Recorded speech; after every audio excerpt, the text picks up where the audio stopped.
Hi everyone, Sarah from FreeFall Laser here, and I want to share with you some of the things you'll learn if you take my Laser Cutting for Artists online workshop this June. During the class, you'll learn how to make laser-ready files in Adobe Illustrator. And afterwards, I'll cut and engrave those files so that you have your very own custom laser cut sample box.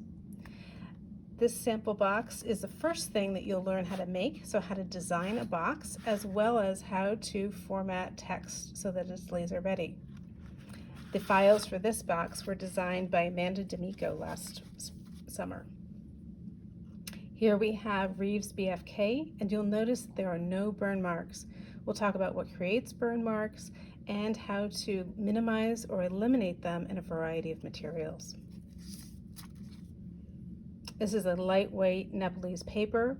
We'll talk about how to secure lightweight materials as well as how to do with thicker materials such as wood that have a tendency to warp. This is laser engraved masa, a machine-made Japanese paper. Masa is beautiful. When it engraves, it becomes translucent. And we'll talk about how the heat of the laser affects the results that you get in a variety of materials. This is laser cut frosted mylar. We'll talk about what films and plastics are safe and what are unsafe to cut, as well as what adhesives can be cut and which are dangerous. This is laser cut acrylic, and it's hard to see in this video, but there is actually a ghostly white residue around the cut edge.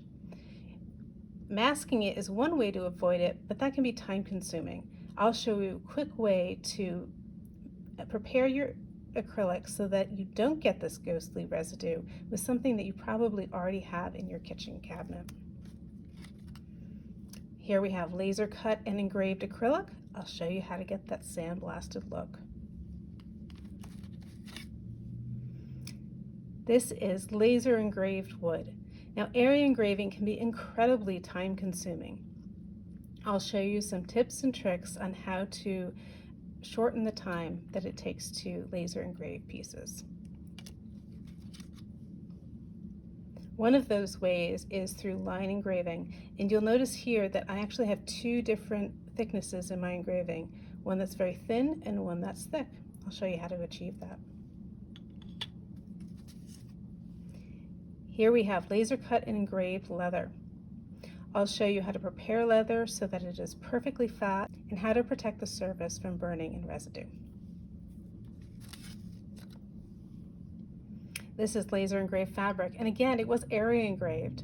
I'll show you grayscale color coding that'll help cut your engraving time in half.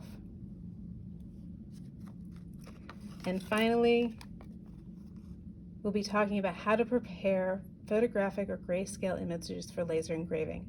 And I have to be honest, this is a topic that really should be a multi-day workshop all in itself. But I know it's something that people really want to learn. So I will give you a brief introduction and a really great handout so that you can work on developing this technique.